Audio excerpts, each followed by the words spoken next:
Hey everyone, and welcome to Comedians on Technology, People and Drugs, and Sit Down for Stand Up. This is a crossover. Woo! I'm your Woo! co-host Sam Joseph, and today we're very, very lucky to have comedian Dan Farr and host of Sit Down for Stand Up as a co-host for this crossover podcast. Woo! Woo! Let's do this. All How's it going, right. Sam? Dan, it's really great to have you with us. Thanks so much for sharing your time. Now, you're a funny person, and I know that our joint audiences are busy, leaping off and on each other's seats in their desperate desire to understand your comedy origin story. Was it that you received a sword from your father and you went off into the wilderness around Brie and eventually met some comedy hobbits, and that's how it all began? Where did it begin? To be honest, mine.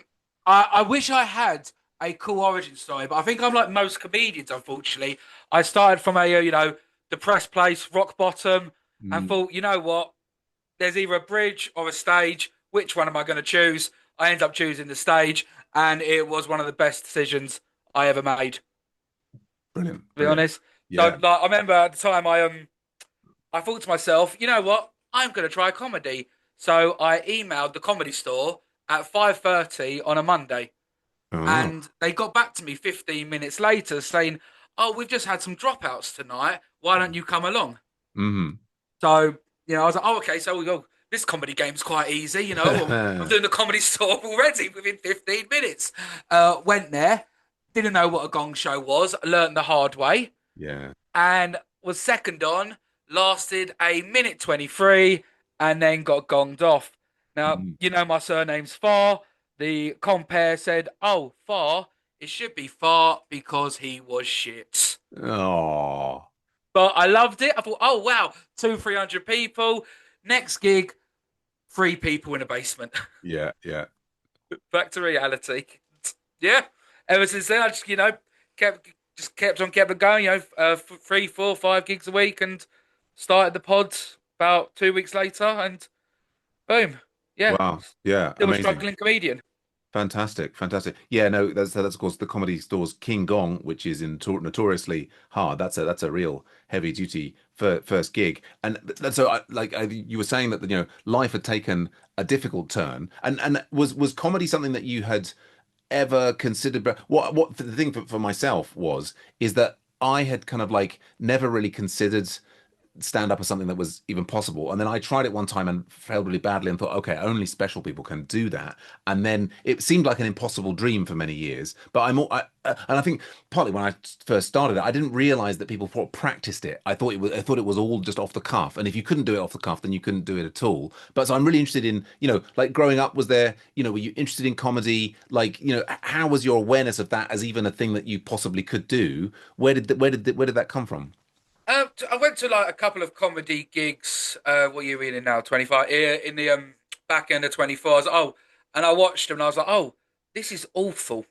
I could do better than that. Right. And then I was watching the Greats. I was like, oh, you know what? I could do that. But it turns out I'd just gone to a bad gig. In reality, even on the open mic level, Mm. people are really, really good. Mm-hmm. And so I was like, oh, you know what? I could do this. Owning a pub, I was sort of, the king of the castle. Mm. And I didn't realize that people were sort of forced to laugh at my jokes more because they might Mm. get a little extra splash of whiskey. Right, right, right. And so I was like, then that's sort of one of my regulars who I have to give a major thanks to, Steve Jones. He said you should go on stage, and Mm. then it was always on the back of my mind. I'd written something down, and funnily enough, I looked back at it actually about 2 weeks ago, and it was the worst thing Right. you could have ever written down. There was no personal touch to it. It was the Mm. pretty much equivalent of writing a not joke, Mm. and yeah, just sort of went, you know what? Yeah, let's try it. I had no idea of the comedy circuit, the comedy world, Mm. Mm. um, and just thought, just jump in head deep. Amazing. I mean, and kudos to you for doing it. I think it's often talked about that going and seeing an open mic night. I mean, you're absolutely right. Some are better than others.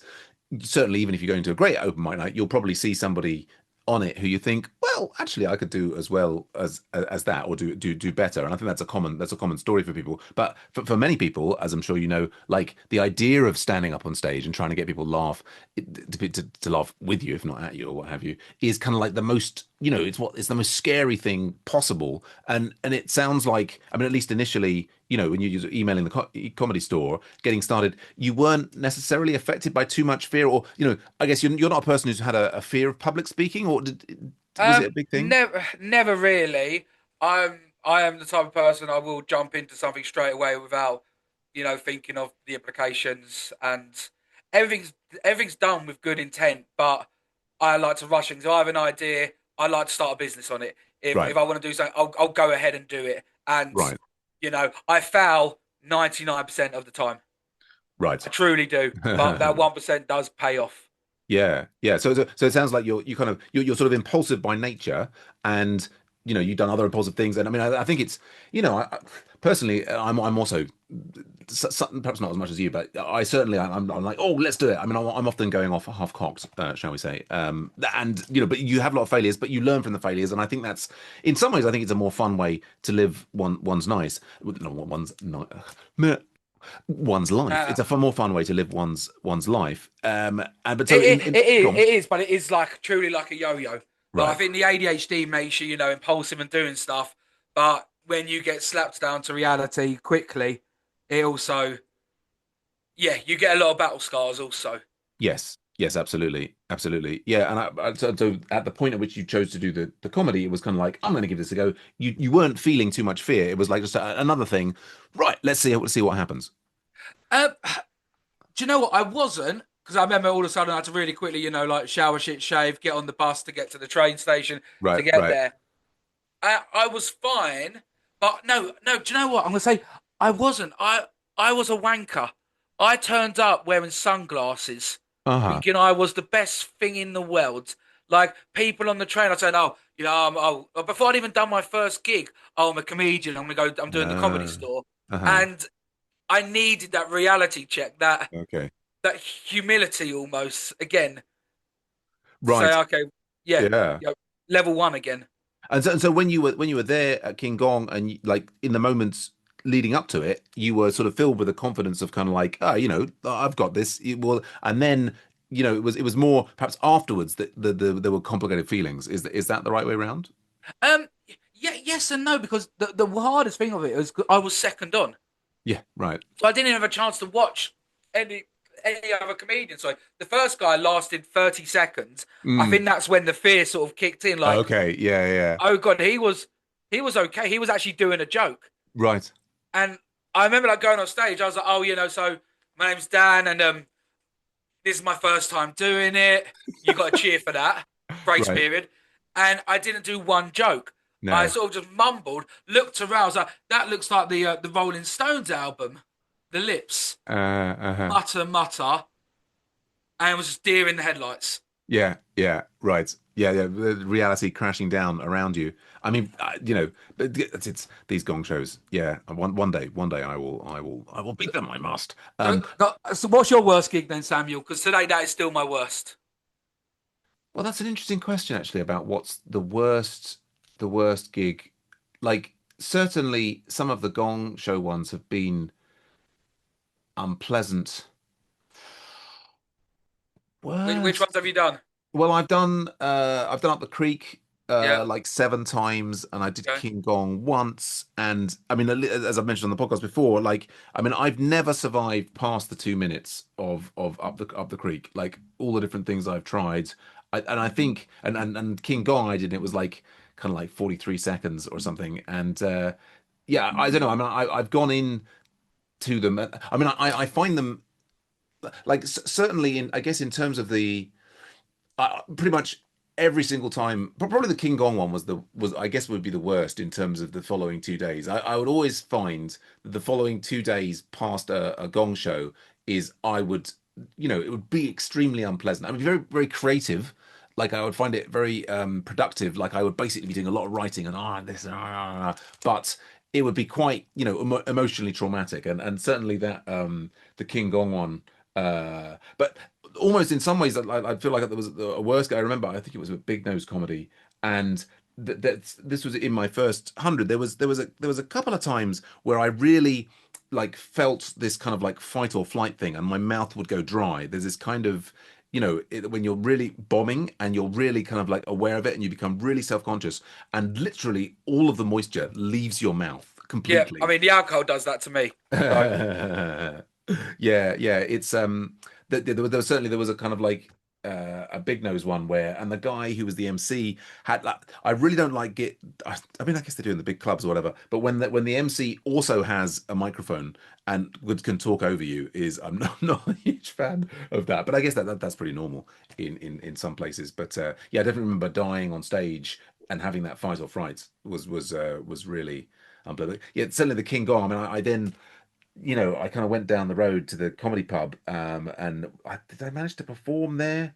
I think no, I didn't. I didn't actually get on, and I remember just sort of sitting there listening to the other sort of open mic people doing stuff, and just thinking, "Oh, what the fuck is going on? What am I doing?" Yeah, it's yeah, one day. I mean, it's a funny story. On Thursday, so my friend Imran Yusuf, who is like, actually he's emceeing the comedy store this weekend. He said, "Oh, come on," he's headline for us at Sunset and so on. He said, come on down. I can comp you in." So I went and saw on Thursday. I went and saw the first half of the comedy store show, and Imran Yusuf took me backstage. He took me oh, it's backstage. it's, it's a great green room. Who was on? So it was Abigoliah Yeah. and then oh god, Reese Thorne was the open spot, and then Slim, and then was it David Mench or something? I couldn't say the second half because I had another gig. But Mm. well, I mean, it's not the most. I mean, it's a green room, which, of course, open mics don't have. I mean, it's not hugely spacious, but for me, just sort of even being in there was like amazing. And then so actually, I was hanging out there until the start of the show, and Don Ward came in, and we were all like shaking his hand. Of course, I only ever fist bump, and so then I was fisting him, and no, I'm fist bumping him, and so then I was thrown out. No, no, but like, Oh no, are you a fist bumper or a handshaker? That is I'm, my worst. I have to walk onto the stage like that almost. do My you fists in the air to show that I am a fist bumper right? because I hate that interaction where you go for a handshake, they go for a fist bump. All the audience sees it, and it's like, well, I might as well just walk back off now. Yeah, no, no, I'm a total. For me, I mean, like I don't know. I thought after COVID, right, handshaking was just done, right? But then it's come back in. Why do people want to do it? I mean, it's not, it's not.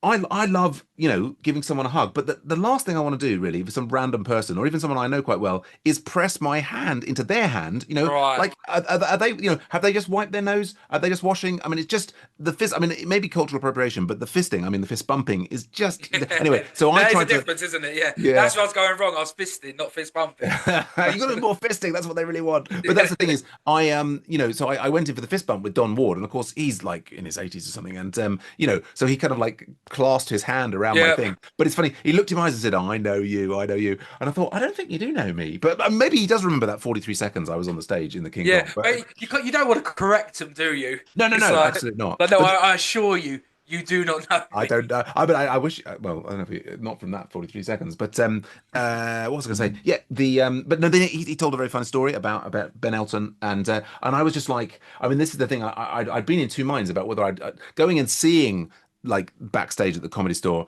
It's a bit, I don't know, like psychologically. God damn, I want that. I would like to be emceeing where Imran's. I would like to be Mm. going and doing that open spot. I mean, all credit to Reese Thorne, who I started about 4 years ago, and I think Reese Thorne's been going a bit longer, but I met Reese Thorne in various open mic gigs then, and I think he won King Gong the other week, and this was his 10-minute open spot, and it's just like, I mean, it's amazing to see the people, leveling up and doing these amazing gigs, and I'm a bit random and old, and will I ever be able to get there? And if I will, I drive myself into the ground trying to get into those comedy heights. I don't know. It's But the one I always find hard with them is, do these clubs have they got their people? mm, Comedians don't really die; they don't really retire, mm, and so like they got the agents, they jump around. What is the sneaky way to get into them? Is it mm, more than just being funny? Do you need to be marketable? Do you need to have a presence? Do you need to already have a fan base? mm, Like, mm. how many avenues? Do you know what I mean, are there different avenues you can go into it? I suspect that there are, in terms of like, if you can be doing.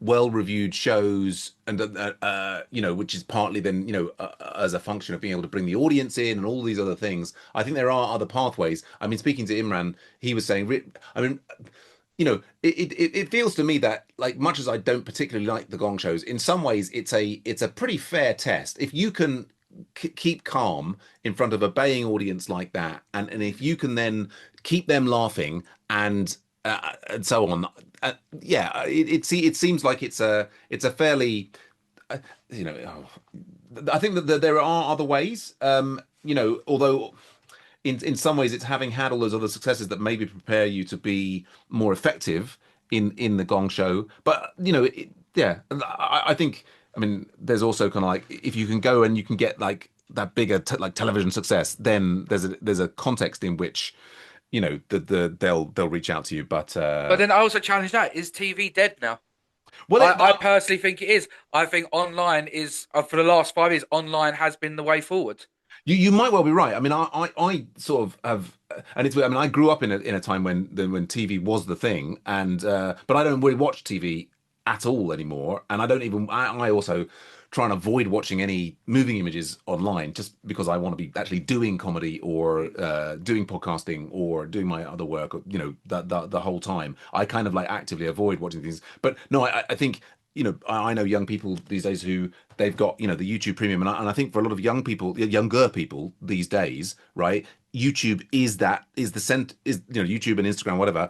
That's the main media, right? Isn't Well, it? Twitch, Kick, Yeah. they're the main two right now. Oh no, YouTube's always like the GOAT, but Yeah. Twitch and Kick are absolutely phenomenal to help grow platforms. Yeah. I Yeah. mean, like, I think it's just stick it absolutely everywhere and anywhere you possibly can. Yeah, yeah. Well, and I think, I would totally agree with that. And I guess just insert into my sentence, when I say TV, that's partly because I'm an older person. I mean, I think that, if you're having success where, you know, hundreds of thousands or millions of people, or what have you, are seeing you, right? And you've then got this kind of fan base. And I think that, these days, I guess that's relatively easy to detect. Like, if you've got, 100,000 followers on Instagram, or on Yeah. YouTube, I mean, I think that then translates to you into you getting, these gigs. I'm out of my depth here. Like, I don't know how the Comedy Store and Up the Creek and Top Secret is doing it, but I'm sure that they are, really, they've got to get their business is about bums on seats, right? Of course. So yeah, so if and I mean, this is the thing: you might have billions of followers, but will they show up for your gig? So I think that's the. I 100% agree with you. And I like to always say, like, by the way, I'm doing this from a position of zero knowledge, Mm. zero experience. Mhm. Everything I say is pure opinion on this. Sure. I think everybody, even if they made it famous on YouTube, Instagram, they do skits, anything like that, they need to do stand up on stage first.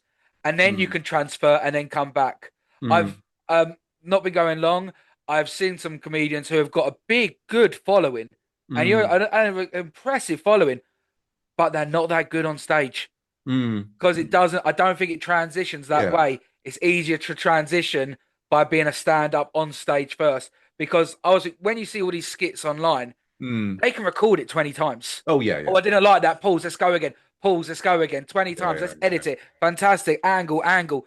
Stand up. You only get that one shot. Yeah, yeah. No, it's very much in the moment, and you've got it that it's a skill that I think you can only be practiced by doing stand up lots and lots and lots and lots. Yeah, it's Because a. I remember seeing a guy, and I won't name drop him, but he's probably got about, like, I'd say about 800,000 Oh people yeah. follow him on TikTok, and he did a tour in the UK. It Mm. was his name and friends.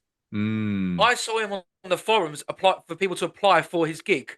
Mm-hmm. But it's Mm-hmm. like, well, why have done and friends? Uh, Where are your friends almost? yeah, yeah. But he had the following, but that doesn't, yeah, mean bums on seats.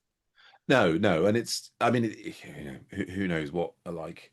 I mean, I think it's interesting talking to Vinny Chu the other day. I mean, he was mentioning Reese Kidd, who I think has now got, is it 100,000 followers, and I think he's done. He's got stand-up chops and does a lot of content which is sort of actually related to the jokes that he tells on stage, and it's kind of like there's a little nice little thing kind of humming away there. And Vinny was like, "Oh, that's a career that is. That's a career that is. You've got a, 100,000 followers." I mean, I think it's there's. I mean, these days you can pay money to get like 100,000 clones like click on you, but I think if Yeah, you but you should actually never do that. You no, no, should of never course not. do that. It affects No, the algorithm, and yeah, then you won't get pushed out as much. So you yeah. should never ever use ads or anything like that on YouTube, TikTok. Never pay. Never pay. It's better natural. I think and then the natural is the one, yeah, like we all love natural, don't we? It's whether it's that's the silicon YouTubers, we don't like them. The what I 100%. was gonna say, you mentioned ADHD, just there in the is that Yep. do you have, I mean, it's a running theme through the episodes of my podcast. Do you have a diagnosis for that? Well, I don't. I always do the joke. I had ADHD, but my mum cured it by beating the shit out of me when I was a prick. There we go. Like, Okay. I am. If you watch me, if you come see, if you even see me in the crowd, I can't sit there for 10 minutes without going for a fag. My Right. foot, I'm like playing the drum, doing the snare right now with my foot. I Okay. always, I'm just, yeah, I'm itchy, but it also has led me into starting companies, starting ideas. I'll wake up 3 o'clock in the morning, just jump on the computer and start working. Mm. Like I'm fully, but then also you do have the crash. Right, right. Interesting, interesting. Yeah, well, we'll maybe come back to that in a bit. As you mentioned it in the kind of like the origin story, and then so like you said, having done the Gong Show, then some open mics and what have you. But yeah, it was basically you got the bug, as many of us Straight did. away, You were like, straight I away. love it. And can you pinpoint what was it about the experience of doing stand up that you love so much, and the thing that you're always trying to get more of? Um, I think the first one was that I got annoyed I didn't do it justice.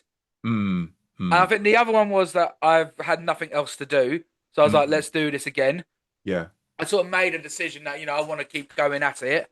Yeah, yeah. And yeah, and now it's just like, I don't think I got my first laugh until my third gig. Right, right. So even like my second gig was 5 minutes of staring into the abyss. But I was like, you know what?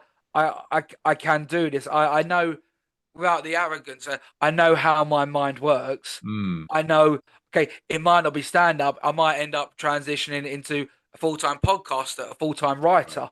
right, But right, I know I can write funny. right, right, right. Well, and interesting you say about the third gig you got first laugh. I mean, it was Jasma too I remember him. He gave me some early advice, but he was saying his first 30 gigs he had no laughter. Oh, And that's them cojones there to keep on well, going I, through that. I always like to ask people what's the worst thing they've seen on stage. And Yeah. I love the answer because I always like to say, okay, the person who did this, was it courage or delusion that made them do it? 30 gigs without a laugh. I don't know what bracket that falls under. Is that delusion or courage to I keep mean, going? I think it's got to be delusion, but it was worth it because I mean he's doing some amazing, he's doing Yeah. some really interesting and amazing stuff now, and I think but that's what they say about other people like Kanye West, or where, like in some ways like it's that sort of obsessive. I'm going to keep going at this no matter what what Mm. what it takes. That it's that level of focus that can get you doing something different and interesting in the long run. It's strange times. Yeah, yeah, and so yeah, the trajectory. So then you're just doing more and more of it and loving it, and it's. I mean, I guess it might seem like an obvious thing, but so as the gigs have gone on and you got more laughs, you, is it the laughs that are great, or it's the camaraderie of the comedians? I mean, like what is it now that You know, keeps you doing the um, stand up? to be honest, I enjoy the whole package. Yeah. I am a drinker. I like having a joy. My favourite moment in comedy still to this day was I did a gig and I ended up getting pissed with a drag queen and a burlesque dancer for 3 hours after. Now, Right, that wouldn't happen in any other industry. right, right. Yes. And, it's like just moments like that. As soon as you go to a gig, you see who else is on the bill. Yeah, Or yeah, you see, this person's gigging with this person. Oh, I know both them people. yeah, yeah, yeah, Like I like it is the camaraderie, yeah. but I do love the stage also. Yeah. Yeah, Like, you love the feeling of when you say something and the audience laughs and they've laughed at you and you feel like that there's a kind of like yes, you're laughing at me. I like it. I love yeah, it. 5 seconds in, you get your first open. Like I have three opens. Um, they change pending. I'll just give you one for example. If there's no women on the bill, I go, say if it was your, I'll be like, oh, cheers, Sam. You couldn't find a woman, so you got a fat guy with tits, yeah. Instant, Right, it's like out the gate. Here we go. right. Rock and roll. Like, and that first laugh is like, okay, like, okay, cool. Here we go. There we go. Yeah. No. It's. I mean, both things. Yeah. I mean, I've met all sorts of people from all walks of life, which I've really enjoyed, and getting the laughs on stage is great. Is great fun. I'm going to slide us into my second question, which is, it's a thinly veiled attempt to discover, how your comedy process works. But I want to ask, how is technology affecting your life and your comedy? Obviously, podcasting, we're doing this everything, but like, Okay. go on, go Techno for it, technology, I am very good with. Um, just I'll quickly give you a bit more of my history. please. When I was 26, I started a recruitment company Oh yeah. that specialized in blockchain and artificial intelligence. Oh yeah. At 28, I moved it over to Gibraltar because I had a lot of international clients and they didn't want to pay the VAT. So I Hmm. moved it over to Gibraltar. Um, Technology's always been a part of my life. I I use technology in every aspect of my world besides writing jokes. Like Okay. for the SEO for my descriptions on my pod, I will use it. For the my logo designs, I will use it. Do you know what I mean? Posters, I Sure. will use it. Descriptions, I will use it. It makes to make all the shorts, I use it. Technology is it's adapt or die, Okay. and you need to learn. Everyone needs to learn how to use it. Everyone needs to learn how to incorporate it. We might not like it, but people will get left behind, and it is just survival of the fittest. Hmm. I personally think people got probably pissed off. I don't know which one was first. Copper smelters probably got pissed off when bronze smelters came along. Right. I Right. mean, draw writers got annoyed when painters got annoyed when photographers come along. Just it's just evolution. Just evolution. Yeah, yeah. Oh, cool. Well, if you know about me, as I work in AI and also a little bit in blockchain. I've got a PhD in machine learning, and I've been working with AI and programming for like the last 40 years. Yeah, so I'm a big tech head myself. But that's Fair enough. wow. I mean, Yeah. I mostly focus on Solidity developers, Okay. like because I can name. I'm not anymore. I'm not an NDA anymore. Ethereum was my biggest client. Okay. So Nice one. actually, a funny story. I'll tell you real quick. I did a deal with Ethereum, and they paid me 100 Ethereum to do the job. Uh-huh. Now, at the time, it was $100 a coin. Yeah. I had a poker night that night, Uh-huh. and by the time it went through my Bitpanda account. By the time I got from the bar back to the table, it had dropped like $3. Mm. So I quickly was like, look, I've got to quickly go back to my home, back to computer to sell it, sold it. If I'd have held that for 6 months, Yeah. that 10 grand would have been worth 500 grand. Yeah. Oh, yeah. No, well, Captain hindsight. Indeed so. Well, I mean, I must say I'm in technology. I mean, have a track record of like failing to pick up on things. I didn't think email would take off or the web. And then I remember, was it in about 2011, 12, I was teaching online for Hawaii Pacific University and teaching software engineering and all these things. And my students were getting into Bitcoin and into Minecraft. And I tried to play Minecraft and couldn't, and I Bitcoin and I totally didn't. If I'd got into it then, it would have been a very different story. Yeah. Oh wow. So yeah. So you was interesting. You were saying there, tech for all this, that, and the other, but not for the jokes. So the jokes No, are pristine. You carve them on stone tablets. Write them in mud on the wall. How no. does how do you come up with the What's jokes? my joke, right? Okay, and I'll answer. Then you've got to answer it back. Then, to be Sure. honest, it started off. I wrote it as 3 o'clock in the morning. An idea comes to you. I Yeah. write it down as a script. Okay. So I'd have it word for word, Oh really? and then I would do I always get this word wrong. Dictaphone. I Yeah. close the word document, do a new word document, dictaphone it, Oh and then really? like talk it, and then I compare how close I was. Okay. But then So- that didn't come across natural on stage. Okay. So I now just keyword it and sort of have like my buzzwords and yeah, Right. just get to A to B as quick as possible. Okay. Yeah, and so you effectively, like you say, inspiration will come to you occasionally. you used to dictaphone it in, but now it's like, okay, that's a riff on whatever this is on TikTok. Put that in, and then you'll do those on stage, and I guess you've got like sort of a collection, and you kind of like some, yeah, this did, you're basically picking and choosing the best ones, evolving them. Is that the usual Yeah, flow? a hundred and like for the last time, I still do predominantly the same jokes, but just more tags have been evolved. Some More tags have been tags. Yeah. dropped, Yeah. and then that's just the way it's evolved. But I was on stage, I was too robotic, and I was almost like, when you're doing the punchline, but you're almost like going really high before the punchline, and then here's the punchline. It's like almost like you were telling them it's coming a mile off Yeah. Yeah. instead of just hitting them with it. Right. Right. So Right. that's why I was all like, right, okay, I need to like just talk normally. And Right. then when I started talking normally, my emotions then got more involved. Like Interesting. my hand gestures, being more comfortable on stage, being myself in stage.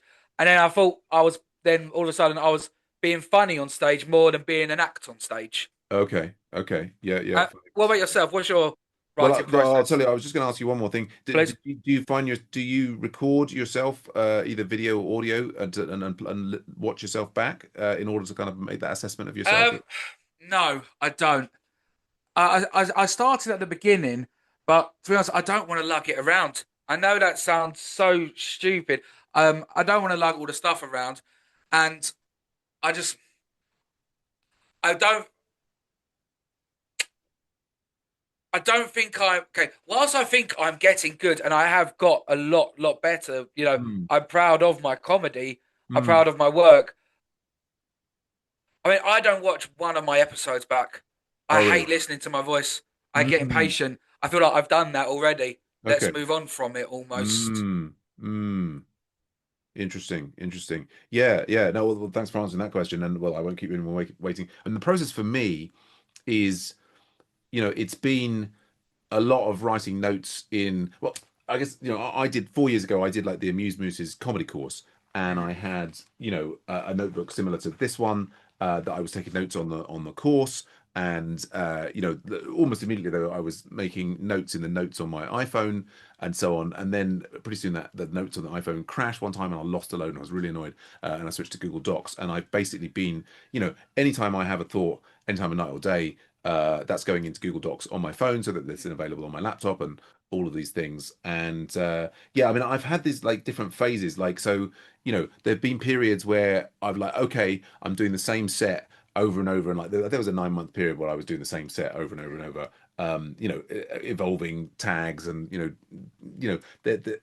but I like a lot of what I've been doing is kind of like, uh, kind of writing on stage and sort of new material. So I do this thing, called the comedy booby trap, which is like, it was like 5 nights a week, but it's now 2 nights a week in virtual reality. And I take 5 thoughts from my day, and they are, like five of the thoughts that will have, come from the mm, previous day or two. And then I'll do like half an hour on stage in virtual reality with people from all over the world. Not an extremely large number of them. We had a dozen in last night, but there's people from, where are they from? There's one from Ohio, one from Scotland, other places in the US. There was one from California, one from Florida, mm, and yeah, I'm just, like kind of riffing. What I do more recently is I try and like, okay, I've got these 5 thoughts which are effectively premises. I try and kind of like push myself towards, is there an outline of a punchline for each of those? mm, But fuck it, if there isn't, I don't care. I'm just, I love just talking on stage and free associating on stage, and I'll mix up those five, and in between I'll do, crowd work. And then, when I'm doing, the gigs in person during the week, I will kind of be like taking things that worked, that maybe had some legs from the virtual reality thing, and sticking them together. And in the course of a week, I may redo a number of them, but it's kind of like, I'm in this weird state where I'm sort of, like, shout out to Ross Noble, where he like, it's this kind of improv comedy, right? Where you're playing in the space of ideas, and you've got some bits that work and some bits that you do regularly. So that's what a lot of my process has been. It's kind of like coming up with stuff, playing with it for a couple of gigs, and then throwing it away, and rinse and repeat and rinse and repeat. Although I'm now creating like a show which is going to be in the Leicester Comedy Festival and the Brighton Awesome. Fringe Festival and hopefully in Edinburgh next year, which is called I Think I'm Turning Japanese. I really think so. Not, which is actually going to Mm. have like the same. Like, I mean the body of the same. There's going to be like sort of 40 like jokes about Japan and my experience in Japan with legs. And I guess as I have repeatedly failed in the Gong shows, I have my eye on if I want to get through any of these gong things, I'm gonna have to have like a really polished type five. I think partly because I get so nervous in advance of these gong show things, which I think is strange because like I've watched my parents die, my brother-in-law die, like so many other things have happened in my life that are kind of Yeah. like it doesn't. Why should I give a fuck? What happens in these gong show things? Like, why should I have any nerves whatsoever? But the reality is, in that, I think my ability to be like spontaneously funny does at the moment somewhat break down under pressure. And so, yeah, like where I want to be is just playing in the space of ideas. I want to be making up new punchlines and new tags in the moment that I want to say something that's never been said before every time I step on stage. But I also realize in the long run, to really beat some of those things, I think I'm going to have to come up with some solid material. Does that make any sense? That 100. It sounds like with gong shows, you get in your head a little bit. Yeah, oh, totally. Like you overhype yourself. And so I think saying something new every time you're on stage is crazy. Oh, yes. Like that is so much pressure. Even I think even the best crowd workers have their formula.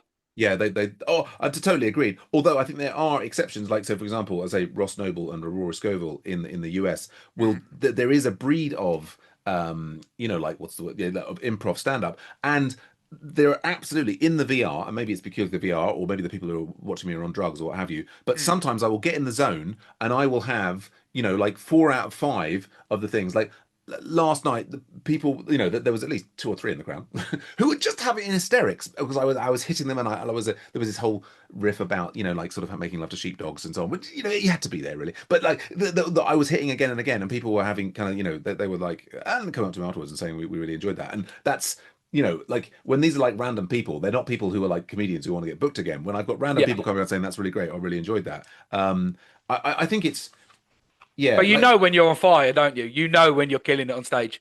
yeah and Like, and I think that's the thing is there's sometimes so often right you've got your regular stuff which is your solid stuff, but so often something that's specific to the room or something that happens that mm, night. I mean that's the other thing that's great about just doing comedy and doing live performance is that you had to be there, right? There was that's never going to work again, right? Because it was that thing. I guess the thing I aspire to, and this is maybe in I remember actually I'll go back to the in the amusements comedy course.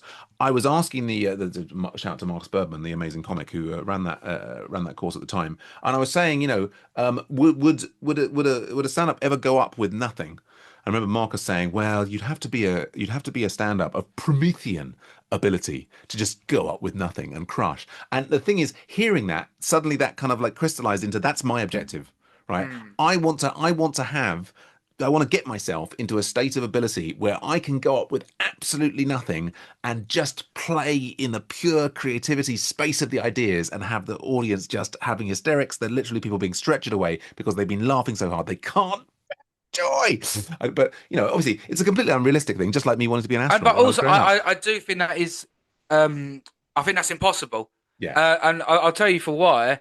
go on. If you've got to that stage of experience and skill to do that, I believe 9 out of 10 times they will already know you before that, so Oh, they yeah. know what to expect. And Okay. when you're a known name, laughs come a lot easier. Oh well, that's So I yeah. think it's sort of. I don't think anyone could go up who would be a complete unknown unless you did something like it's there's that show. It's like the Masked Singer.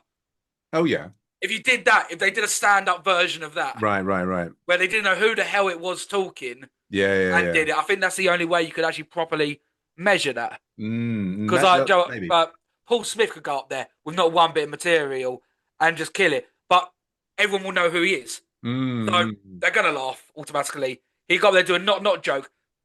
Just his presence alone will make them Oh yeah, laugh. no, and I think a lot of the great comedians, it's I mean some of them they also have great material, but a lot of it comes down to their people and the people like them and they know them and it's something about that personality and that when it's like a random mixed crowd who are not there for you, it's a completely different kettle of fish.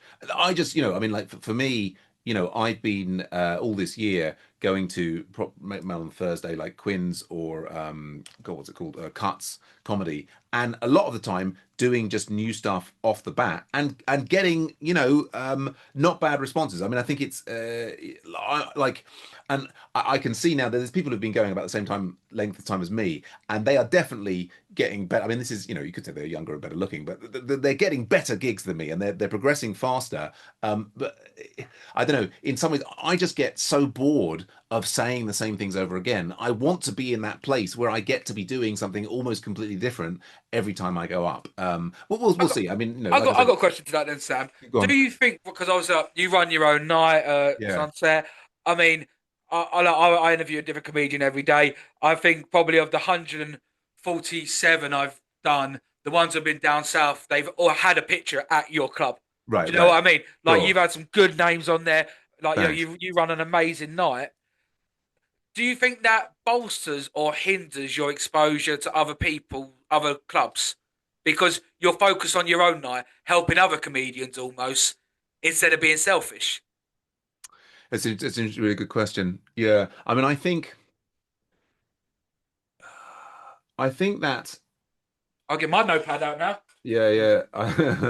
I think that there's two sides. I think one, running my own night close to where I live, right, has enabled me to get regular stage time on a Tuesday that would have been difficult to fit into my life, as a Mm. parent and as a working full time to support a family. Yep. Like, in the first 2 years before I had my own night, there was a lot of like sometimes like there'll be like an hour and a half travel for, and then 2 hours of which 5 minutes would be my stage time, and then an hour and a half to get back. And that's like for effectively, 5 hours input, I would end up getting like 5 minutes of stage time, which is oh you got a hand up there. You're gonna No, ask. no, that was your hand. You did that, not me. Oh goodness me! I think Uh, I think that's the AI responding to my like Yeah, my hand Big Brother's gesticulating. watching us. I know it's the I'm a new comedian. I would say, should a comedian do every gig they can? Yes, but at a point there needs to be a cost benefit analysis. Yeah, And you've got a yeah, family, you've got kids, and that comes part of the analysis. Like, is this worth it? Like doing 5 minutes somewhere. Yep, I have 100. Yeah, like yeah, a stone throw away from your house instead. yeah. Guaranteed stage time. Like, yeah. Yeah, no, so that's sort of a no-brainer. I mean, I think the danger, of course. I mean, I've now got two now. We got Crack Up Comedy in Watford on Monday and Sunset in Harrow on Tuesday. And the way, I mean, I love emceeing. I love that amount of stage time, and so I'm now at the moment I'm basically getting effectively like half hour plus worth of stage time. I mean, I try not to like, and God, I mean, places where the MC does like 5 minutes in between each, or does like a half hour Yeah. set in between. Oh, Oh, don't. fucking. I was at a gig 2 weeks ago. A guy had 10 minutes. He ended up doing 22 minutes on stage. It's yeah, like And somebody. it's like I wanted the compare to get out the knuckle duster, get out the baseball bat, drag his ass off stage. No, it's Like it's it's selfish, it's rude, it's it's arrogant. yeah, It's all the buzzwords. it's painful. It's very painful. But yeah, I mean, I hope it's this is a difficult thing, of course. One is like doing that, and since I'm the booker and it's my night, you know, I like to think that it would be nice to feel that every positive comment I got from people was completely genuine.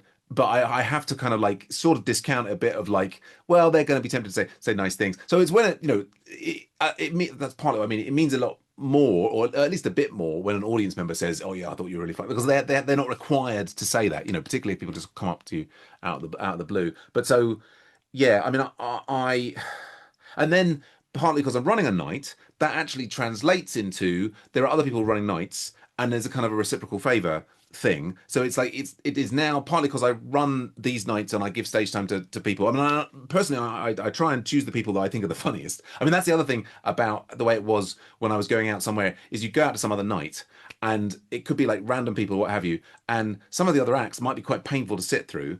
And what I can do with curating my own night is that I try and have the people that I enjoy and the people that I think are funny, which is, I mean, I'm not the arbiter of all good comedy, This but game is 98% nepotism. for, Unfortunately, it is. Like you want the best night, you're going to get the funniest people. Like for my style of formula, you know comedy, your of my people, job done. Yeah, and it's sort of, I mean, it's like I would say, if I don't find you funny, it doesn't mean that you're not going to have an incredibly successcal career. Absolutely, you might, but it's like Same as a if gong show. If you yeah, fail a gong show, it doesn't mean you're not funny. There's no. no measurement. No, and it because there's all there's all different types of music. There's all different types of comedy, and different horses for courses. But I like this was the thing that I found like in the first 2 years is much as in the same way that I would find it painful to be saying the same jokes myself over and over again. It would be excruciating to hear the same jokes over and over again from other comedians who were the ones Right, I particularly okay. didn't like. Do you know what I'm saying? It's like, I mean, and it's like a person who, oh, that might have been funny the first time, but I'm now hearing this for the 19th time, and I just want to shoot. I mean, we had back on the podcast, we had Chris Natsume, and actually he was talking, and he had like about how he really enjoyed hearing the same jokes over and over again because of the way they were evolving, and then that's True, there that's is a that aspect, yeah. that's a brilliant place to be. I think if you enjoy hearing the same joke over and over again, become an open mic comedian. You will absolutely love it. You'll hear, but yeah. So the having my own club and long-winded answer. Apologies, but it does to be interviewed. Like having my own club is I'm able to, and then if people have been on. Right, okay, that's great, but I don't want to hear you again for like a month or two. So I can kind of like space out the booking. So basically, it's like overall, just generally a more positive experience. I think the flip side though is that in some ways doing that, um, I often ask myself if this was somebody else running this club, would they be asking me back to MC every week? I'm not, and so like I think if you're not running your own night, you have, and if you're kind of having to live on your wits, you don't have that easy option. And if you're having to go out and like make better videos and better videos and better videos in order to get the stage time, and I think there's some, and now a lot of my time gets sucked up with like admin and organization and what have you, which is not actually creative. And so I can see that there's there's an avenue where you don't run your own night and you just focus on developing the absolute best acts you can and getting the best videos of that and doing the gong shows again and again. And then if you can get like a 5 minute video blackout video and you can get a 5 minute King Gong video, even if you don't win them, right, then you've got those videos and you can be sending those out. And I can see that there's a process there that might be more effective than the way that I'm going. But with the constraints, it just felt like I feel like I need the stage time to get better, and this seemed the easiest way to set it up. I personally, I think gong shows are careless whispers to Oh yeah. get good acts to perform for free on the promise that they are going to get bits. But I don't think anywhere else, par London, people only get 5 minutes. I mean, Mm, I've gigged in Stoke now, Bristol now. I do mm, heavily Essex, Southend. I've done Margate. I've mm, mm, done Bournemouth. I've done Brighton, and no, okay, Brighton's actually a 5 minute one. mm. A lot of them are okay, 10, 15s. Yeah. So Oh yeah. I always say to London comedians, I think you need to leave London, then Right. come back. Yeah, yeah, no, I think that's good advice. And Marcus Berman said similar to me, and I think yeah, that's something that I'm kind of excited about. I think I've got another year and a half before my youngest kids leave home, and then I think I'll have more flexibility Mm. for traveling further. And I mean, last year I very much enjoyed going to Leicester and Brighton and Mm. Tunbridge Wells and performing 45-minute shows there. It's yeah, London is a weird, strange place, but Okay, oh, yeah, that's an interesting one actually. So like your show, you performed it in multiple places. yes. Do you like? Because I was saying that in 2026, I've got 8 pro shows booked. Mm, mm. I'm organising, singing the theme tune. I've got quite a sexy budget to them. Oh wow. Do you? And like my terms on mine are always funny. I'm always say I only bring on people who've been on the pod Hmm. Hmm. because I know like, well, this isn't business. I love nepotism. If I know I can trust someone who's going to be Sure. there, who's going to turn up, I Yeah, know I yeah. can vibe with, who's not Yes, going to be yes. a wanker. That's half the headache. Absolutely. Absolutely. So I said like, so when you like did your show in multiple places, did was you running the show, or was you just comparing? Well, this show was just it's a one-man show. This was like me. Right. Okay. No. Then my question's not. I was going to say like, do you just get the same people? Like, right, I've got my Ah, people. Happy days. yeah. Well, I mean that's like what I was doing also last year is I was doing pro shows in Rickmansworth and in Battersea Mm. and running shows there, and I used to do it at the Pizza Comedy Dungeon thing. I forgot what it's now called the Amalfi Lounge. That was the year before, Mm. and when I run pro shows.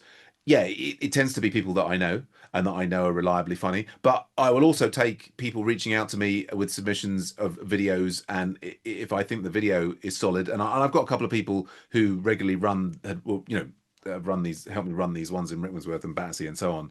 And yeah, and if I'm kind of like, oh, this person, and I'll show the video to them, and I'll get there, So I mean, although certainly there's an extent to which yeah, I mean, you're taking a bit of a gamble on somebody. They've sent you a video, maybe it was a good video. That doesn't necessarily tell you that they're going to be on form that particular night, or that necessarily they're at the stage where they really have the chops to work every room.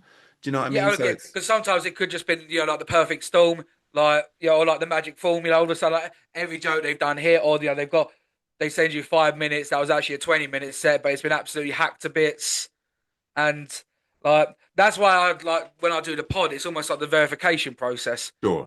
Like because I think if you vibe with someone, you can genuinely tell, like before, like oh they're gonna do well, or they're calm, or like Yeah, yeah. I mean, I mean, it's interesting you mentioned that. I mean, nepotism has a bad rap, shall we say, as it's kind of like, oh, you would be selecting somebody based upon, them being your cousin, as opposed to someone else who, could well do the job. But I think in this kind of in the comedy world, it's kind of. I mean, I'm all for giving new people. Like I love seeing new people. I mean, I mean, I've got lots of people who I work with, and we've worked with a lot, and I've enjoyed their material. But if I'm given the option, like I don't want to hear their new material that many times over again. yeah. I mean, I will do, but so if I've got a new video from somebody, and that's why it's nice running an open mic night, is that you can give them a Mm. small, and actually that's how we've used Sunset as an open mic, is people who've come along there and done well, and I've said, oh, we'll have you at the pro show, or we'll have you as a headliner, and we'll pay them, and that's yeah, and the pod is I haven't really thought the pod about it, but I mean, often where we are is as comedians, we're out and we're sort of like these little slivers of conversation, and a podcast is a fantastic way to sit down with somebody for longer and get to know them better. It's And that's better. true, and truly get to know and understand them. And like I was, I think, like I've coming up to 150 episodes now. Amazing. I think I would have exposed myself by now if I wasn't true to it. Right, right. If you You didn't know believe, what I mean? Like if it turns out, or I truly might be, I might be a dickhead. No, I know I am a dickhead. But well, you know, when I said nepotism, what I saw meant more is if someone's helped me, I want to help them. yeah, If yeah, someone's given me a chance, I will go out my way to help them. Do you know yeah, what I mean? And so when I do my pro nights next year, I've got a couple of people who I've gigged with now, and I cannot wait to. I get so excited to be like, look, you're not going to open for me. You're not going to be a close up because we all know our lanes. But I'm right. going to give you a 10, 100%. I'm going Mm, to get you on a bill with A, B, and C. yeah, And yeah. that is so exciting.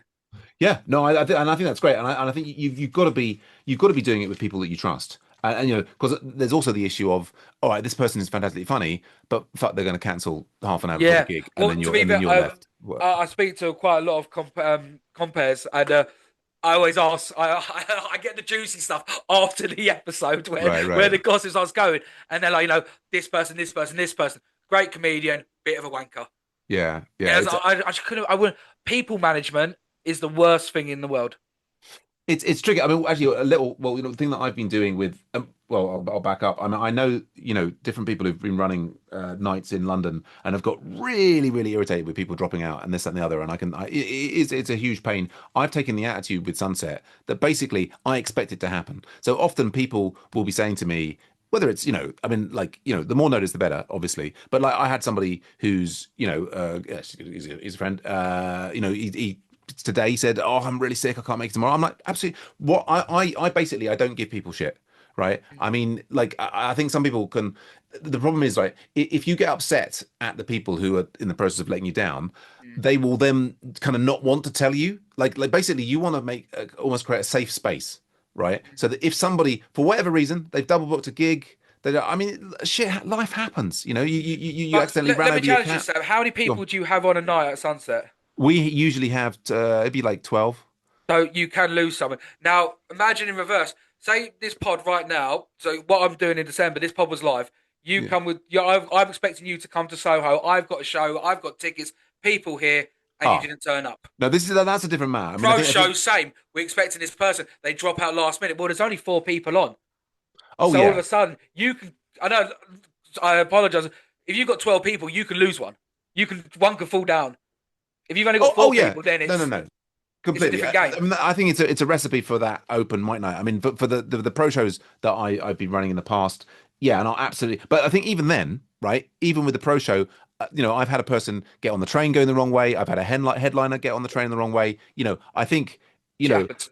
like what I still think, I'm not going to give that person shit because what I want is them to be honest and upfront with me as early as possible the Yeah, next time. Now, of course, if you're letting me down when I've got a pro show and I've got four people and I'm now losing one, and maybe I've got to, I mean, at the same time, actually, maybe if I'm the MC, that's another 20 minutes of me. Whoa, well, baby. So, yeah, but like, and then, I'm going to be perhaps less likely to put you in later on. But yeah. yeah, I don't know. It's just actually jump back to an earlier thing is that you were saying about not watching yourself back or this other. That is a core part of what I do is as I talk about on stage, I love watching myself back. I Doing can't. badly, doing I well. I cringe. just I yeah. cringe. I look at myself because obviously I'm a fat guy. I look at myself. I'm like, oh my god, I can hear you breathing. Oh my god, like Oh really? open your mouth more, pronunciate more.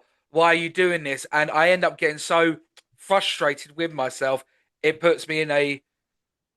I don't know. I like I said, like with the whole ADHD, I go up, then I go down.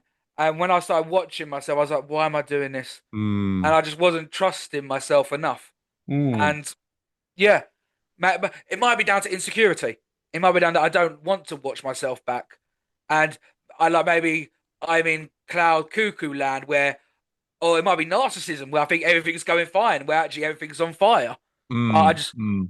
and also doing an episode every single day then means I've got to do another an hour and a half the next day to watch it back Oh yeah, no. I mean, if you're generating that much material, I was thinking more on the gigs. the gigs as opposed to the podcast. Although, I mean, I'm doing one a week, and but actually, it's kind of a joy I find listening back to like what I'll generally do is like each Sunday I'll record, Mm. and then over the course of the next week I'll be listening back to that podcast like 10 minutes an evening. And I have to say, and this is not particularly focused on my voice, which I quite like, but just hearing the like in the moment of actually doing the podcast, I don't necessarily take in every aspect of what the guest has said or even what I said. And I like as a sort of late evening thing as I'm doing like laundry or whatever for the family, Mm. like having that on in the background, I really enjoy. But we often talk about this on the podcast, and the majority of people that we've spoken to, with only one or two exceptions, most people do not like. They do not like listening to themselves. They do not like watching themselves back. I think that is the normal behavior. It's only strange, deeply screaming narcissists like myself who I see like now we've got the video up with the two thing. I have to actually move it down so I can't see myself. So I'm not going to be too distracted by looking at my. I mean, it's a bit like I'm this chimpanzee that can see. Look, it's me in the mirror. Look, it's me. It's me. It's me. Yeah, I when a get dog really. sees its reflection, I can gets see the excited. reflector. Yeah. Yeah. Oh, it's But strange. I was always told because like some of the early people I had on was Chris Norton Walker, Mm, absolute guru of the game. mm, And I'm not a fan of one line comedy. Like mm, this is my personal impression. He is yeah, he's a goat. And Ali Woods. mm, mm, And Chris Norton Walker said to me, watch yourself twice over. First time watch and second time watch it on mute and just watch your body language. mm, And that was like, mm. right, okay, that's good advice. And Ali Wood said, if you gig a lot, watch yourself on times two speed because your voice will drive yourself crazy. Interesting, interesting. I mean, I listen So to the I people didn't say take that. either advice, but it's there to But pass on. interesting advice. I mean, I have the problem that I listen to a lot of podcasts on times two, and I speak too fast, and I need to Mm. like what I usually do to my audience is like, guys, you all sound like a whale song to me. It's like wow, wow. And Yeah. like, you play me back on half speed, and then you'll laugh. Anyway, what conversation? I'm going to push us on to like my third question, which is what people have had the biggest impact on your life and comedy. Is it? And often this gets answered by the stuff in the process of the. I don't know, but there's an opportunity to like kind of like shout out people who've had a big impact on you, particularly comedians. Whether you know them or they're just famous. Okay. Um, it sounds okay. I have four heroes in my life. Go for it. Um, it's weird to say it's nobody I know Mm, because like my dad left when I was like 8 years old or something. mm, I hmm. mean, like, so I'm doing this purely from like male perspective. Matt Stone, Trey Parker, the creators of South Park. Oh yeah, South Park. Yeah. They sort of said like, you could touch any topic you want in life. Mhm. Heroes of Right. mine. Ricky Gervais was the first comedian I fell in love with Mm. because the no bars, not so much nowadays, but Fame, Politics, and Zoo, I think are three of the best written stand-ups of all time. Obviously, you can go, do you know what I mean? Uh, Bernie Mac, you go Chappelle, you know, you go Mm-hmm. Burr, Mm-hmm. you know, you Mm-hmm. go Pryor. But for contemporary for me was Ricky Gervais, Right. and the other one, which is going to throw so many people off. There's a YouTuber called Asmon Gold. Oh yeah. Yep. And he taught me don't look at the problem with life nowadays is that Mm. everyone looks at everything in one dimension. Mm-hmm. Nobody looks behind the scene. Why people are saying things, they instantly want to say cause effect. Right. If Right. you say this, it means this, and nothing Mm. behind the lines. And it sort of showed me that with comedy, there's so much inner depth towards it, Okay. and sort of made me question, look, and evaluate everything. Like, never walk into the room and think you're the smartest. Go in and say, I'm the stupidest person in this room. Mm. Let me work my way up. Let me listen to the people, understand them, Mm-hmm. and then try and learn from their opinions. Doesn't mean I have to accept their opinions, Mm-hmm. but I Mm-hmm. need to say, why is this person saying this? Do you know Right. what I mean? If you said to me the earth is flat, Right. straight away I'm going to think you're an idiot. Mm-hmm. But I want to say, so why do you think the earth's flat? Understand the what's it? The origin story. Mm-hmm. Mm-hmm. And yeah, I think they are the four heroes of mine, four people I've never met in my life, but they've all made me look at life in a different way, and I think they've all helped create my comedy. Now, I have a different view on comedy. I don't believe punching down is a thing. Okay. I think you can joke about anything in life Mm-hmm. as long as it's funny. And I always do this philosophy, and I love saying it. Mm-hmm. In okay, the oldest written comedians in time was the court jester. Right. The court jester was the only person who was allowed to mock the king and Right. get away with it. Yeah. Now, today's society, the king is society. The Mm-hmm. jester is the comedian. The comedian can say or do whatever they want and talk about anything they want. They should have free reign to get away with it. Now, that doesn't mean the lords in the court, they could think the jester was a wanker. That's Uh-huh. no problem. Yeah, People, yeah. I could say whatever I want as a comedian. The audience have the right to think I am a wanker. Sure. That's their decision. But you should never be able to censor anything anybody has unless it's inciting something. Mm. Do you know what I mean? I'm going Yeah. to do this joke. Let's all now go out and, I don't know, kill Greek people. Oh, Like, yeah. unless it's inciting something and you've got a hidden agenda behind something, you should be Mm. able to go out. And as long as something is funny, that's the Right. main thing. Indeed. Indeed. Yeah, well, it's a position like so my friend of mine, Wes Defoe, who is Oh yeah, on yeah, the up and oh up. yeah. And I think he says like if I remember him saying on stage, if we're all equal, right, there is no punching down. And I think particularly from him as a young black man, that is a very powerful statement. I think particularly me as an old white man, as part of the patriarchy, more difficult for me to say. But I No, no. definitely. So if I say okay, I said a joke about a homeless person, that's punching down. Okay, I am then saying I am better. I think I am better than this homeless person. I think that's beneath me. Well, Well, yeah, everyone, go on. I feel then that is the person judging society. Who says something's punching down or punching up? That is society judging it. Well, it's an interesting thing. I mean, about what the up and down and the implication that down is somehow worse. Because you could say that, like, making a joke about a homeless person, is punching down because a homeless person is a person who, doesn't have something. I mean, ironically, you could say that having a home in another way is a kind of a trap. Like you're paying a mortgage on the house, you're trapped in the system. A homeless person who doesn't have a home is free. I mean, like, and if the weather in Britain was nicer, actually just being a wandering itinerant person would be a nicer thing. I mean, there's so many levels and layers in there. I mean, I guess the if I try and project a positive, to play devil's advocate, a positive on the people who say that we shouldn't punch down, is this idea that some people are disadvantaged. And I guess like I mean, I think it's still the case. If we take male female, women have been subjugated by men for many many years, and still, there's a lot of inequality. And it's an interesting question there about So I think like punching down there is not necessarily saying that women are lesser than men. It's saying that they are disadvantaged by the society. Now, I think I tend towards the side of you should be able to say anything on stage because I think that freedom of speech is perhaps 100%. more important than anything else. But yeah, I don't know. Does that ring any bells for you? 100. And I think with that element, let me sort of go on a different angle of that. There are sensitive areas Yeah, which makes it a lot harder to find the funny. absolutely. Yeah. And if you're going on and just saying abhorrent things for the sake of shock value, no, you are a dickhead. But Mm. if you can joke about anything as long as you can find the funny in that source.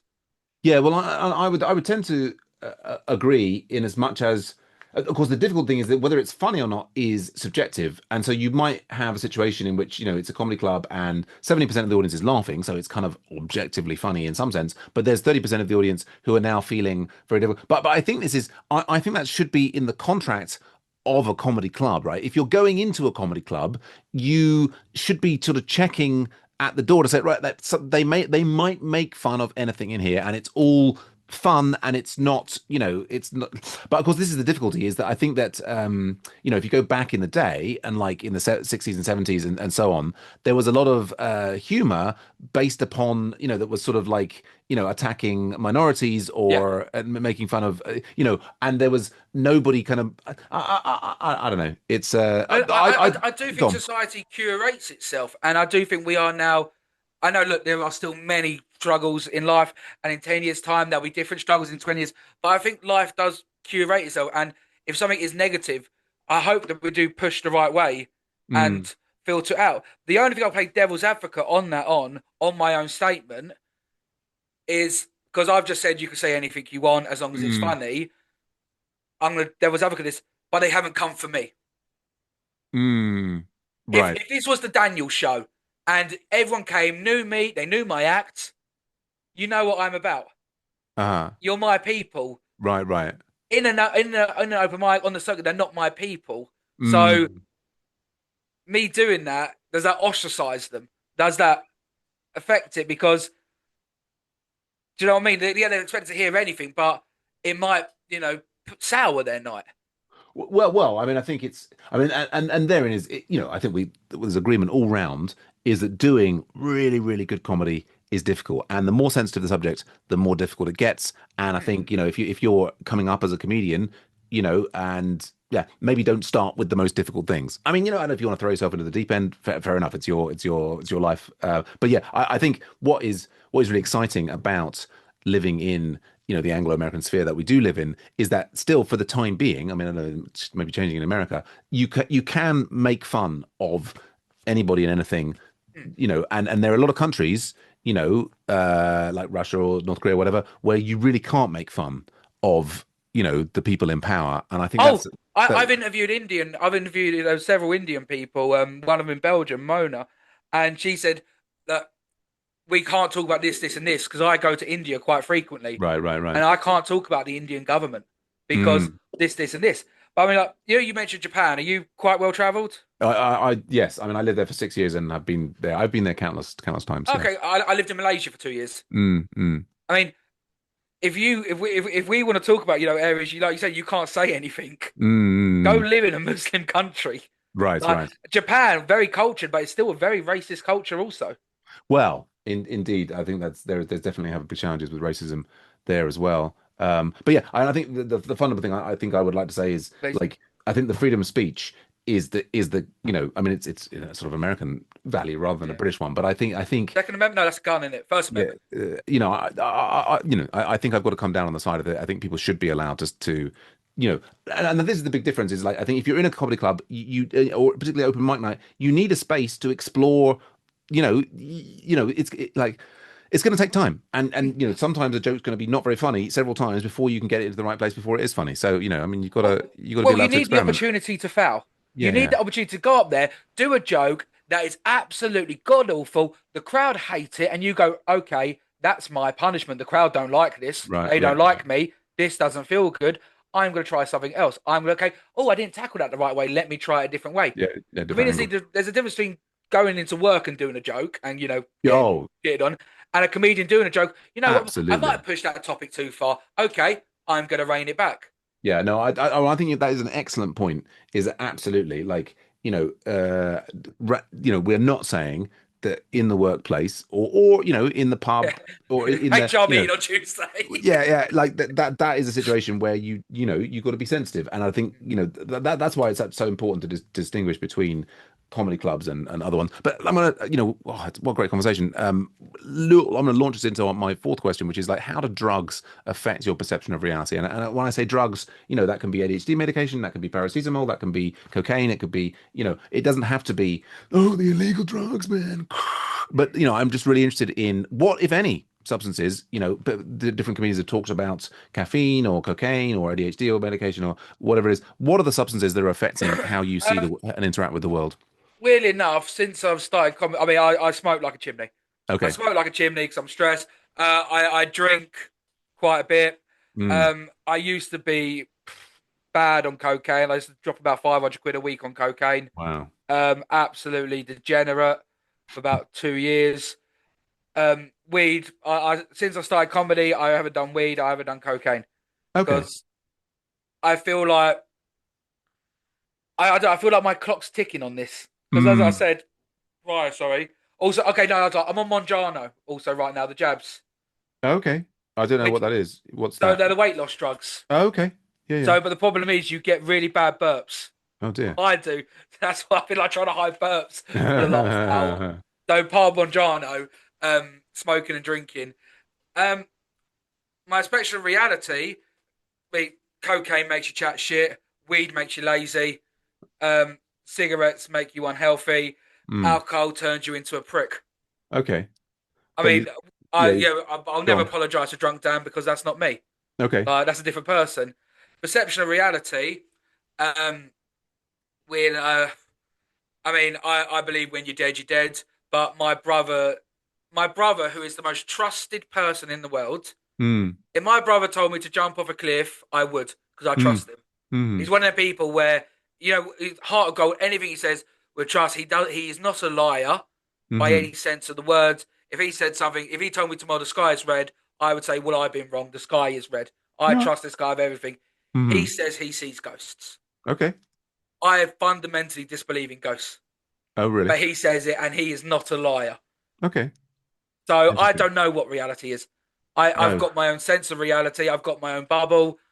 I don't know. I think in bring that to comedy, I think weed can make you creative, but in the long run, it makes you lazy. You're Mm. relying on an enhancer, and it's not the true you. Okay. Interesting. Cocaine will write off your next day. Hmm. Alcohol will make you regret your life decisions, and Hmm. smoking will put you in an early grave. Right. Yeah. Interesting. But it's interesting then that you've cut out the coke and the weeds. I mean, it's interesting that alcohol. I mean, the first three gigs that I did, as I've mentioned many times, I got horrendously drunk afterwards. On the high, and I sort of. I was like, I really want to do the comedy, and I'm an all or nothing kind of person. I'm gonna do the comedy, and I basically for 3 years, 3.5 years, yeah, no alcohol. I've just recently allowed myself very occasionally to have it. But I just know that at my advanced years, I would not survive with the. But this is the thing with comedy. You're always in a bar, aren't you? And like you're on a high, people 100%, drinking. yeah, it is Yeah, there. But also, yeah. I don't think you can do that in London because it's so bloody expensive. Well, that is, I mean, this is the other thing that's completely changed around. Like you say that, TV is dead. People are, they're watching it all on the socials or what Mm. have you. And similarly, like when I was young, we were busy, like drinking was entertainment. You can't afford that entertainment anymore, and so people are on Mm. their mobile phones and they're going to gyms. It's just, which is maybe healthier or maybe Well, also. also that's the thing I don't like with say okay, look, not cocaine, but Mm. the other drugs. If you're going out, it's cheaper to do them. Oh, right, It's right. cheaper to smoke a joint than it is to buy yourself 8 pints. Yeah, yeah. No, that's a good point there. Yeah, absolutely. I mean, I guess it's all of these things can mess with you. And I guess what you're obviously like you're on a comedy, you're going for it. Do you feel like you would want to rein in the alcohol or the smoking in order to give yourself more comedy time, or are they just too bound up in the you? Um, drinking. If I'm driving, 2 pints, standard. I'll cut myself off. Okay. So that's a different game. If I'm gigging in London, it's like right, I'm going, I'm going out to enjoy myself. I'm Mm, going out to have a laugh, and I'm going to jump on the stage and do a bit of comedy. I see right. it as a whole night out, Okay. not as a profession. Right. The Right. podcast I take seriously. Okay. Comedy I don't. But since I've Yeah. started not caring about the comedy, I've been gigging more and doing better. Interesting. Yeah. Yeah. There is definitely something about, well, there's a whole book actually on this and several like spiritual thinkers or what have you that it like in somehow it's when you stop wanting something that it actually can arrive. It's really weird. It's a some fucking sadist has put this universe together if that's usually the case. Yeah. You're not But going to that's want to really burn the secret on me all of a sudden, are you? Law of attraction and your affirmations. interesting that I just it's interesting because I think you're the first person I spoke to who's it's almost like you're doing more podcasting than you're doing the comedy. And I guess that was that an intentional like has you ever done another podcast before No, you started this never done one? it before. Okay. The way I sort of saw it was I want to get good quick. What should I do? I'm going to talk to people who are in the trenches, people who are in Mm, doing it right now, and then I just started getting more and more experienced comedians. Like I say, like I've had the privilege of speaking to Jamie Hutchinson. I've had mm, Adam Bloom. I've spoken to him. yeah, amazing. Do you know what I mean? Lou Conran, Lenny Sherman, like Yeah. Ali Wood. I've had Alistair Barry. I've had some Jason Pazin, yourself. I've had some absolutely phenomenal, amazing people I've spoken to, and each one of them has pretty much been an hour workshop one on one. Right, right. Sat Yeah. down and spoke with them. And Joey, some messages you take, some you don't. Yeah. And I think I don't think okay, I think I'm good on the stage, but Hmm. I don't think that's the thing that gets you elevated quicker. I think it's create a Mm, presence, creating something, and not everyone's going to like it. I do get a lot of hate, and I hmm. don't think I get more love than hate. So Hmm. I Interesting. think just it's a different avenue, and I think this is more real. Interesting. This is Interesting. sitting down and talking to a real person instead of here is my enhanced persona for 10, 15 minutes Yeah, on totally. stage. Get Yeah, to know yeah, the yeah. real me Absolutely. for all my flaws because we're all human. Yeah, yeah. I mean, oh, beautiful points of view. And I'm just interested. Then, would you? And maybe they're not comparable. Would you say that you enjoy the podcasting more than the 100%, gigging? 100%, Oh, really? 100%. Uh, Interesting. because look, I made a lot of mates gigging, but with the with doing the podcast, I've made friends. I've made Mm, people who, it's like, you know what, I vibe with you. You are my type of person. I want you. I want to be part of the same community. You come across as a caring person. Like you're not, mm, and yet you actually, because I don't know. I don't remember the last time my mates out of comedy. I sat down on a one-on-one and had a 2-hour conversation with them, mm, and you truly got to know people because you've got that same common interest, mm-hmm. and you're hearing it from a different angle. Obviously, you're not going to agree. You're not going to agree on everything. You're going to butt Sure. heads on stuff, but you say, you Mm-mm. know what? This is someone who cares. This is someone who wants to, to go and get it. They're not doing it as a vibe, as a hobby. I think it's more real and more raw.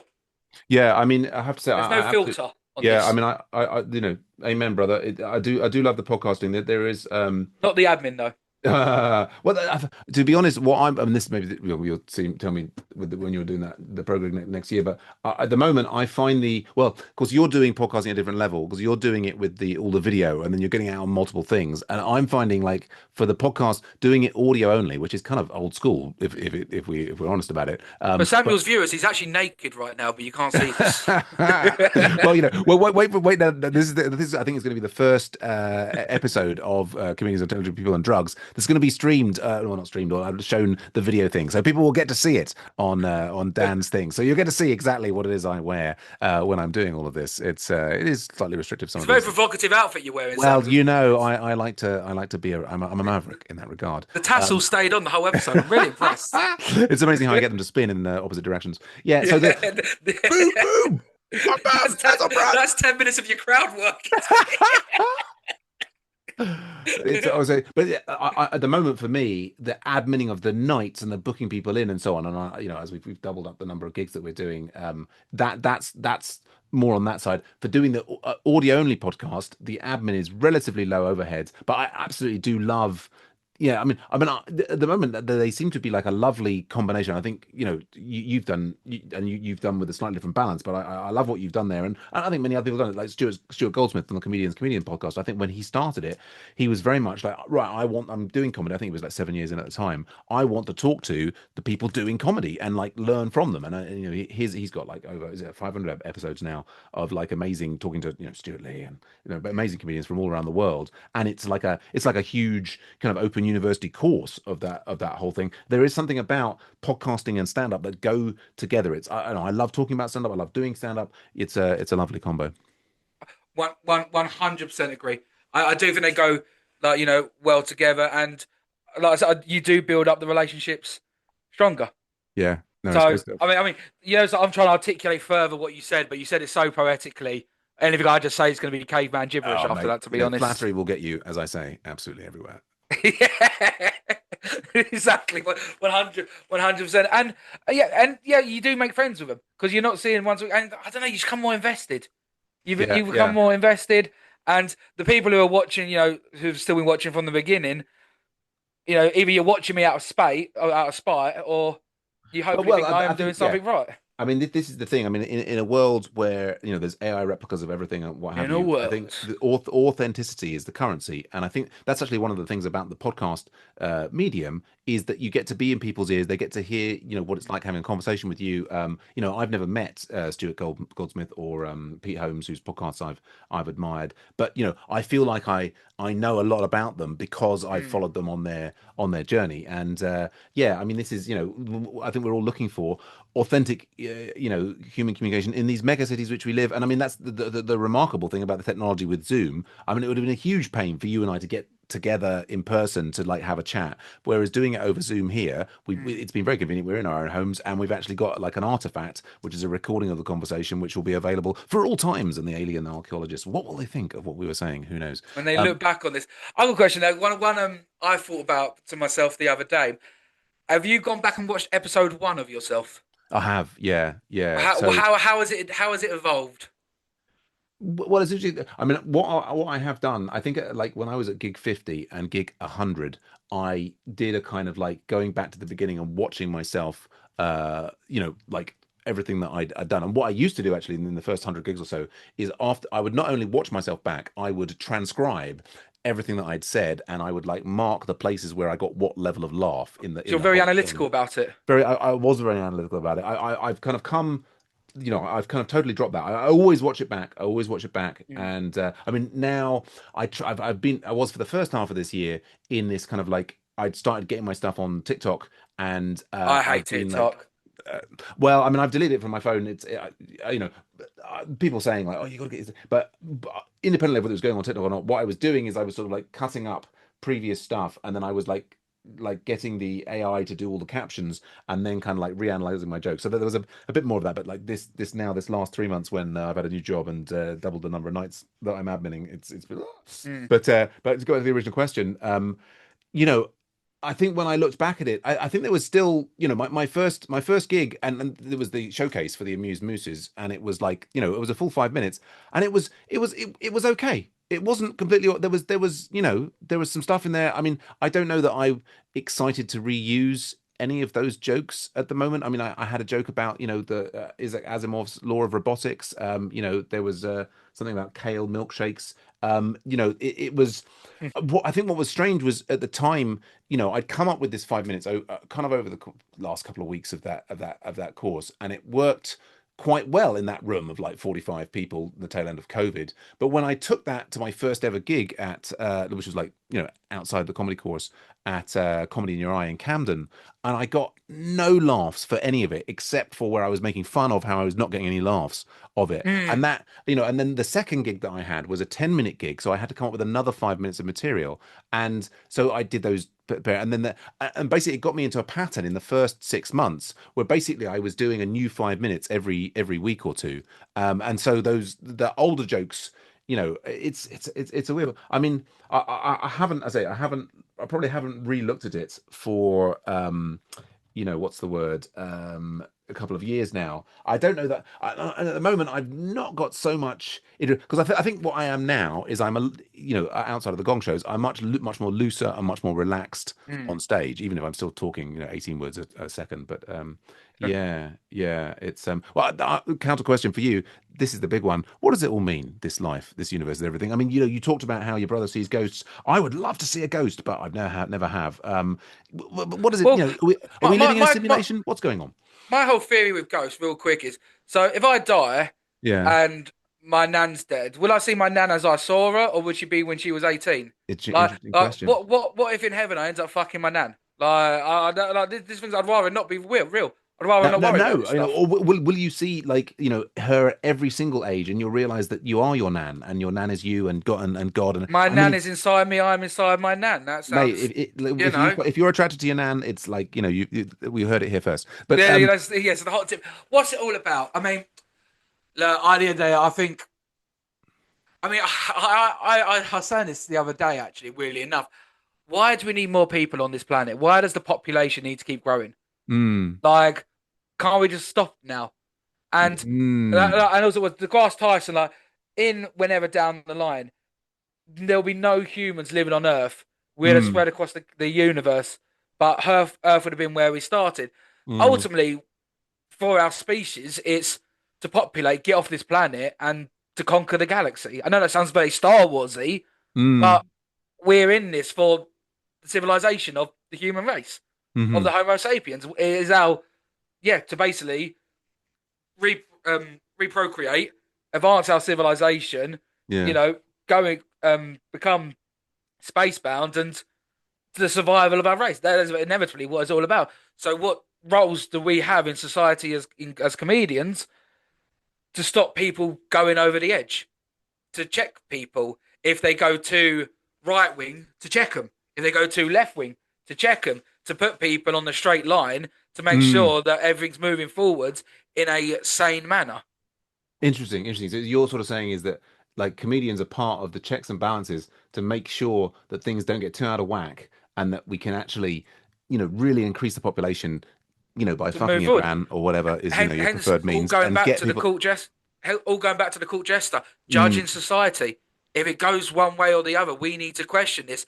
And some comedians will question more to the left, some comedians will question more to the right. But overall, the mean of the comedians will push it in the right direction. mm. Yeah, I mean that's a lovely it's a lovely thought. I think if that would be an exciting way to look at comedy. If it could do that, that would be fantastic. I have Or we're fucking useless and we're pointless and we have no role in society and we create false ego on our narcissistic attitudes. yeah, It's one or or the other, Samuel. I can't remember. one or the other, or it's just in the middle. It's some light comic relief. I mean, I think one of the things I do like to think is if I'm going out and if people are laughing, they're not crying and they're not trying to kill each other, or at least they're not only going to try and kill me at the end of the gig. Yeah, it's 100%. We live a shit life. The world is shit right now. It's dark. Everyone's got their own problems in life. If you can take them for an element of escapism for mm, 5, 10 minutes, then you're doing your job. You're doing all you can. You're helping. You're helping. You're sacrificing your 10 minutes to help 20 people's 10 minutes. yeah, brilliant. That's a good. That's a good ratio, in my opinion. I'm running that up my flagpole and I'm saluting that. I can Brilliant. see on the audio he is rock hard right now, Samuel. Yeah, He's so, they say clean comedy is hard, but it's not as hard as my cock. Yeah. is that why you want to be at a gong show because you lived in Japan? That's Uh, such the wrong race, isn't it? I fucked up on that one. China's gong, isn't? No, I'm not sure what we're saying there. It's an interesting idea. You're trying to play. Well, I don't. the gong you hit, is Yes, that all Asian or is that predominantly I don't know that it's particularly one race necessarily. I guess. living I in mean, I guess. Japan? Can't do a gong show. Is there like a hidden, scar you've lived in your Asian life? I mean, there's the gongs are. I mean, certainly there are gongs that are used in Asian things. Yeah, maybe that's why I'm no good at gong shows because my internal my inner Japanese person that I ate I when I think was that's over what it there. is. Yeah, Yeah, could be, but could be. but then But also at least you didn't go too Japanese. But if you foul, you kill yourself. well, So no, you stopped at the right mark, to be honest. absolutely no harakiri. No, I just think about killing the audience. Yeah. So no, I love the audience. I want them to just laugh at me or with me. I don't care as long as they're laughing. Yeah. Dan, it's been a great conversation. But we've been promoting your stuff all the way through. But let's do it. Let's like wrap up with a bit more promotion. So if people want to see more of you, see more of your comedy, listen to more of your podcast, what should they be doing? Right. Okay. I'll plug myself, and then I'll ask you my final question, which I always end my podcast with, go as for a it. nice little one. Look, I do an episode nearly every day now. I'm 150. I'm stopping because my podcast is going live in Soho on December the 1st, Mondays, Tuesdays, and Thursdays, 3 days a week. As well as that, I am starting in 2026. I've had about 8 venues I'm in talks with to run pro nights there quarterly, and I'm booking on more venues. If you want to just everything I do is on live at Sit Down for Stand Up, and yeah, look, I'm a prick, but I am who I am, and look, I want the best for everyone in life, but I don't like to sugarcoat as much. Mm. And yeah, but I care so much for everyone and everything. Like, so yeah, that's me. And Samuel, for my viewers, how do we find you? Well, find me is Tansaku, Tansaku on Instagram and on Facebook. And yeah, those are good places to connect with me on. You can DM me on both of those, the Messenger and the Instagram. And then also we got Sunset Comedy London is Great night, the, great, the great. I've not had the chance to do it, but everyone, if you're a comedian for over 6 months, you'd have seen another comedian's picture at Sunset on their Instagram, and as the caliber of comedians you get on doing, even for open mic level, for that one, the amount I've seen who I know who are killers in the game mm. have gone to your venue, have gone to Dan, your well, gigs. we've got to get you in, mate. We'll sort that out. We'll get you booked in. And yeah, and I appreciate the kind words. So, Yeah, oh, fantastic. Sammy, I'll quickly end it with my one, and the one I always end it with. Someone's never done comedy before. Yeah. They come up to you and go, look, Samuel, I've never done comedy. Can you give me some advice? And you can't say just do it. Well, I think I'd be tempted to say fuck off because I want to be the only comedian left in the world. So just We're don't saturated. start on me. No, but I think the advice would probably be yeah, go and see some open mics. Go and watch, see what that's about, and I think you'll probably be inspired to say, oh well, there's some great people here. There's people, oh, but actually, it's not such a magical thing. Anybody can give it a go, and people are allowed to fail. Mm. And then I think, I think if you still feel, if you feel empowered after seeing an open mic and think, oh, I could just do this. I mean, as many of the people who come on my podcast say that they just did it. But there's loads of great courses like the Amuse Mooses course. I think Angel Comedy Club runs courses like the Bill Murray. There's others. God, I did a MC course with God, and I'm blanking on the name of the very, very funny guy who runs the Museum of Comedy. I have to put that in the show notes. But yeah, Mm. there are a lot of great comedy courses that that they will will get a great comedian, like Marcus Bergman or somebody who will take you through, what all the big bits you won't have to have like Jazz Matu, the first 30 gigs being played to silence. You can through the course of that comedy course, you'll create your first 5 minute set. You'll get to do it in a warm, friendly environment, and then you can take it out onto the open mic circuit. And I mean, basically, it's open for everyone. I love that. 100%. I would say instead of doing a course, just watch a podcast.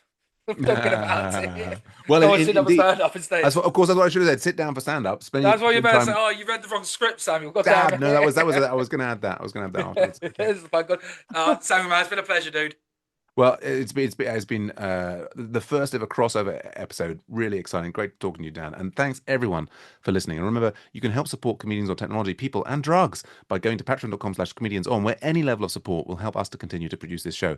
No one's gone there. I'm not really checking the site. I had that in my script. I should probably get it out because apparently, Spotify has been pinging me to say I should have more followers. They said for the number of audience that you have, we haven't actually got enough people pressing the follow us button. So do follow us on Spotify, and of course go and see Sit Down for Stand Up on YouTube and like and subscribe there. Do lots of that, and we'd love to hear your opinions as well. We've got a Facebook group for us. Obviously, you can comment in the YouTube and other channels for Dan and myself, and we look forward to being in your ears again soon. Last word to our fantastic guest, Dan Farr.